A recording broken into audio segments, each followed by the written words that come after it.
Aurelio alias Rene. Hindi po ako pinilit na magsalita ng katotohanan.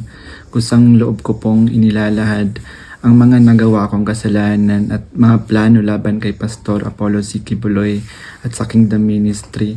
Ako po yung witness, kinuwang witness ni Senry Sauntiveros na nakatakip yung muka. Pero ngayon, hindi na sapagkat nagsasabi na ako ng totoo. Binayaran po ako ni Senry Sauntiveros para mag-testify laban kay PRRD, VP Sara at kay Pastor Apollo C. Kibuloy. Lahat ng sinabi ko at kasama ko doon na nag-witness sa Senado ay ginawa lamang ni Senry sa upang papagsakin si Pastor at ang buong kingdom at kunin ang kanilang mga ari-arian. Ngayon po ay hinahanap at tinatakot ako ni Senrisa. Ako po ay dating full-time worker ng Kingdom of Jesus Christ na pinamumunuan ni Pastor Apollo Kibuloy. Na-convert ako noong 2015 at naging full-time noong 2019 kung saan na-assign po ako sa Glory Mountain sa Davao City. Lumabas po ako ng 2021, ngunit nagpaalam po ako ng maayos at pinayagan naman ako ng Kingdom dahil may balak po akong bumalik pagkatapos ng ilang taon. Noong January 2024, nag-vlog po ako kasama ang isang ex-full-time na si Lawrence Capuno dahil nagsimula na noon yung unang pagdinig na sa Senado sa pangunguna ni Senry Sauntiveros tungkol sa mga aligasyon ng sexual abuse at human trafficking na isinampalaban kay Pastor Apollo Kibuloy. Sa vlog na yun, pinasinungalingan namin yung mga claim ni Blenda Portugal alias Amanda at nung iba pa na pawang kasinungalingan lahat. Noong February 2024, kinontak ako ng isang ex-full-time na si Shishir Bandari at inalok na maging witness sa Senate investigation ni Senador Risa kapalit ng financial assistance. Pumayag ako dahil sa panahon din yun, nangangailangan din ako ng pera. Binigyan ako ni Shishir ng email ng opisina ni Sen Risa upang magpadala ng formal na email kahit anong aking sabihin daw. Sabi niya kapag nakipag-usap ako sa kanila, sabihin ko lamang na taga-kingdom ako at lumabas na sa ministry at idagdag ko daw na sinasaktan ako ni Pastor. So sa aking email, sinabi ko doon na galing ako sa kingdom at lumabas noong 2021. Ilang araw pagkatapos noon, kinontak ako ng isang staff ni Senrisa na si Fiona upang makipag-meet sa akin through video call. Sa pag-meeting namin kay Attorney J. Becama, Chief of Staff ni Sen Nontiveros, pinagawa ako ng affidavit tungkol sa mga gawain ko sa loob ng kingdom, mga transaction at operation na kinasangkutan ko. Ang isinulat ko doon ay pawang mga personal kong experience lamang at wala akong binanggit na pananakit, sexual abuse o human trafficking sa aking salaysay. Matapos kong ibigay yung affidavit, muli kaming nag-meet ni Attorney Becama. Pagkaraan ng 2 araw, binigyan niya ako ng revised affidavit na naglalaman na ng mga karagdagang aligasyon ng pananakit ni Pastor na hindi ko naman naranasan o nakita. Kasama rin dito yung maling pahayag na ako daw ay na-assign sa SMNA News kahit hindi totoo dahil ako ay nasa Glory Mountain mula 2019 hanggang 2021. Nandun din yung aligasyon na sa di umano ay nasaksihan ko tungkol sa mga baril na sangkot sina Sara Duterte at dating Pangulong Rodrigo Duterte na hindi naman totoo dahil wala naman akong nasaksihan na ganoong pangyayari. Pinilit din akong idagdag yung pangalan ni Senador Bongo at Senador Bato de la Rosa sa affidavit kapalit ng mas malaking halaga ng pera. Pero hindi ko na sila isinama kasi baka umattend sila sa hearing at magtanong at ma-corner ako. Yung pag-appear ko sa Senate ay may reward na 500,000 na ibinigay nila sa akin. at dagdag na 500,000 nang isinama ko si Sara Duterte at si dating Pangulong Duterte. So 1 million po lahat ng binigay sa akin. Isang linggo before ang Senate hearing noong February 19, 2024, pinatira ako sa isang condo kung saan ako ay biniriefing at tinuruan tungkol sa mga dapat na isasagot ko sa tanong ni Senador Risa.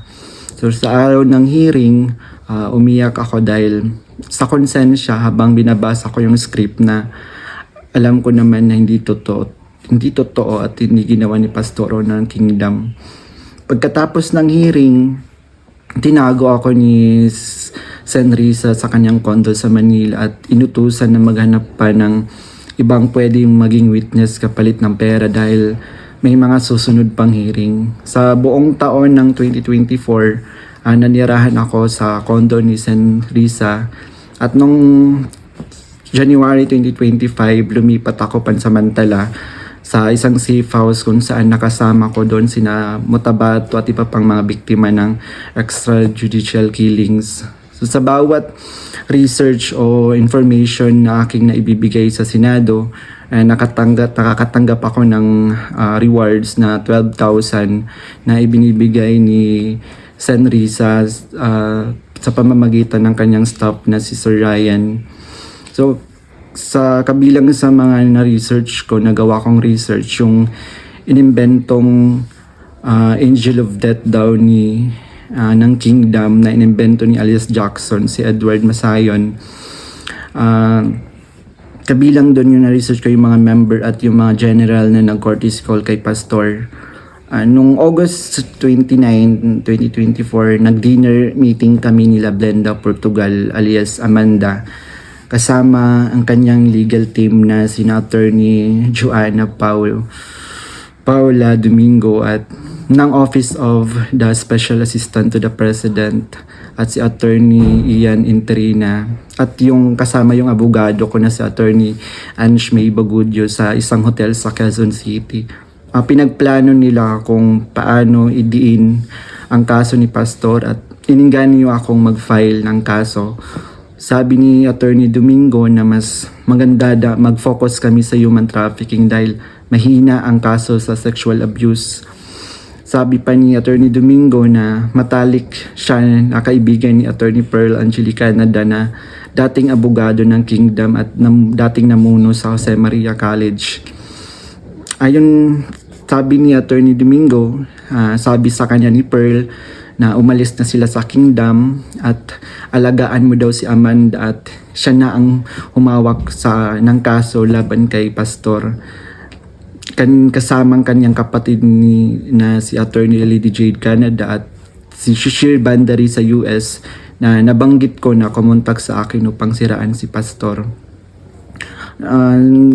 Dagdag pa ni Attorney Domingo na gumagamit sila ng private jet mula kay Secretary Antonio Lagdameo papuntang Davao para sa kaso ni alias Amanda dahil sabi ni Attorney Domingo ito ay para sa seguridad nila sapagkat may natatanggap daw silang security threat. Nung mga panahong iyon, nagkaroon din kami ng pag-uusap ni alias Amanda, si Blenda Portugal, kung saan tinanong ko siya tungkol sa kalagayan ng kanyang kaso sa sexual abuse at human trafficking. Sinabi niya sa akin na mahina daw talaga yung kaso sa sexual abuse sa Pasig at gusto niya niyang sumuko. Kaya lang may mga nagsusulsul daw sa kanya na ituloy pa rin yung kaso. Nakiusap niya lang siya sa akin na tulungan ko siyang maging witness sa kanyang kaso sa human trafficking. At nanghingi pa siya ng ebidensya kung meron daw akong naipon or naitago ng mga patunay sa sexual abuse. So, ipiniliwanag ko sa kanya na wala akong ebidensya dahil hindi ako kasama sa mga pangyayaring iyon dahil nagsimula lamang ako bilang full-time noong 2019 at hindi rin ako biktima ni Pastor kaya wala akong maibibigay na ebidensya. Sinabi ni alias Amanda na mag-focus na lang ako sa human trafficking at maghanap ng mga ebidensya kung meron pa akong naitatagong impormasyon. Sinabi ko sa kanya na maghahanap ako ngunit Wala talaga akong ebidensya dahil hindi naman talaga totoo ang mga aligasyon. Sabi ni Attorney Domingo na hinahanapan daw nila ng butas upang makasuhan at madisbar si Attorney Israelito Torion upang mawala na daw ito dahil sabi niya magaling daw ito. So sa panahon ng KOG Sage sa Davao City noong August 24 hanggang September 8, 2024, everyday kami nagmi-meeting kasama yung mga staff ni Senrisa, yung PNP, CIDG, nandun yung US Embassy, yung NBI, ang Department of Justice at yung mga tumiwalag sa kingdom mula sa Amerika na sina Ann Lagerder at Arlene Stone. Pinag-uusapan ang plano kung paano ma-extradite or ma-extraordinary rendition si pastor sa US at paano pabagsakin ng kingdom.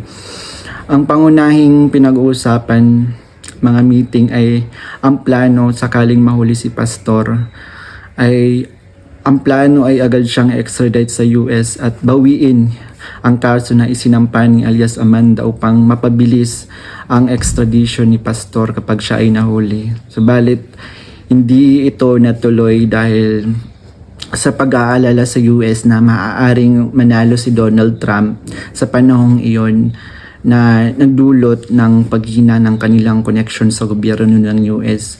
So dahil dito, nang mahuli si pastor, wala na silang pagkakataon na ma-extradite siya. Kaya naman nagutos si Senrisa Ontiveros sa amin na labanan ang kaso dito sa Pilipinas laban kay pastor at sa lahat ng mga administrator ng kingdom upang tuluyang pabagsakin ang kingdom. So tinatanong kami ng paulit-ulit kung may alam kami tungkol sa isang bunker daw nung panahon ng KOG Sage dahil kapag nahanap daw nila si pastor, babahan ng pera at may bahagi kami doon. Ang bunker ang pangunahing hinahanap kaya't pinuntahan nila ang lahat ng mga posibleng lugar. Ngunit sa katotohanan, wala talagang bunker sa kingdom, lalo na sa central headquarters. Ang mga updates tungkol sa mga ito ay galing sa kasalukuyang PNP Chief General Nicolas Torre na siyang nangunguna sa bawat meeting namin at nagtatanong tungkol sa lokasyon ng bunker. Kasama ko rin sa mga meeting na yon sina Edward Masayon alias Jackson na pumasok sa Kingdom Compound na nagkunwaring pulis dahil siya daw ang nakakaalam kung saan ang bunker. Kasagsagan ng Sage, nag-message sa akin si Fiona, staff ni Risa, na sa pamamagitan ng WhatsApp na sinabi niya na dapat ko daw tanggalin sa kaso ko si June Andrade dahil isa daw siya sa amin na nagbibigay siya ng mahalagang impormasyon. So ipinaalam ko sa kanya na ipapasa ko muna ito sa aking abogado.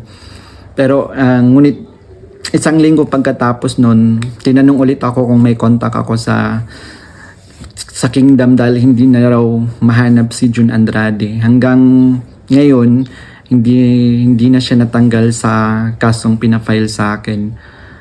Noong November 5, 2024, nagkaroon kami ng meeting kasama sina Undersecretary Nicolas T. ng Department of Justice at 4 pang prosecutors. Ang naalala ko doon si Prosecutor Olivia Torrevillas, si alias Amanda, kanyang mga abogado si Attorney Domingo at si Attorney Ian, 3 representative from NBI, 2 lawyer at 1 agent. Ang sabi ni Yusek sa amin, bawat isa sa amin na nag-witness sa Senate investigation na ginawa ni Risa ay may naka-assign na mga administrator ng kingdom na kakasuhan namin. Mayroon reward na 1 million pesos kung magfa-file kami ng kaso laban sa kanila upang tuluyan na daw masira at mawala ang kingdom at makuha na nila yung mga ari-arian ni pastor at ng kingdom. So sa akin, naka-assign yung 2 administrator na sina Eleanor Cardona at si Marlon Rosete. Pati na rin yung 2 key person ng SMNI na si Cristina San Pedro at si Hannah Jane Sancho. May dalawang minister, si Carlo Catiil at si Rico Mandin, at coordinators na sina Grace Mandin at si Corazon Dupalag. At yung kay alias Jackson naman, yung naka-assign sa kanya, yung mga lalaking administrator, katulad nila Marlon Nacobo, nasalit si Sister Elizabeth Carion. And kay alias Jerome naman, naka-assign sa kanya yung mga administrator ng mga babae na sina Neneng Lizada at si Teresita Dandan. So sa iba't ibang araw na mga meeting namin, kasama ko yung mga dating full-time worker ng Kingdom na lumabas dahil sa mga nagawang kasalanan sa loob ng ministry. Doon sina Arlene Stone at Ann Lagerder na parehong sumasali through Zoom mula sa US na tinutulungan sila ng FBI. Si Regina Arevalo naman na siyang scriptwriter ng karamihan ng mga binabasa namin sa Senate hearing. Pati na rin yung mga kasama kong mga fake witness na sina Tirao alias David, si Edward Masayon alias Jackson, si Juar Olimba alias Jerome, si Renita Hernandez, si Glenda Portugal alias Amanda, at kasama yung Chief of Staff ng Office ni Senrisa na si Attorney J. Becama, at yung staff na si Fiona at si Faye.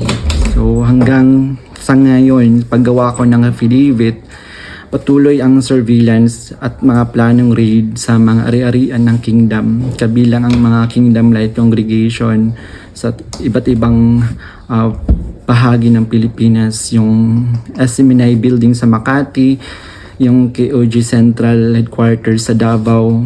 Bukod dito, tinatarget din yung mga anak ng mga full-time workers bilang mga biktima daw ng human trafficking at child abuse.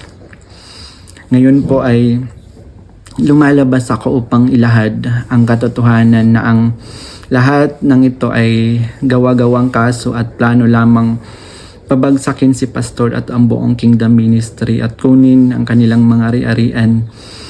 Hindi ko na masikmura yung mga ipinapagawa ni Senrisa na kasinungalingan at ang pamimilit niya na magsampa ako ng kaso kapalit ng pera. Wala pong ginawang mali si Pastor sa akin. Puro kabutihan ang aking naranasan habang nasa loob pa ng Kingdom. Lahat ng ito, sinabi ko ay upang ipagtanggol ang katotohanan kahit nakakatakot dahil sa mga malalaking tao yung sangkot. Pero ito na yung panahon upang tumindig para sa katotohanan at humihingi ako ng tawad sa Kingdom family, lalo na kay Pastor Apollo Kibuloy sa mga nagawa kong mali at kasinungalingan.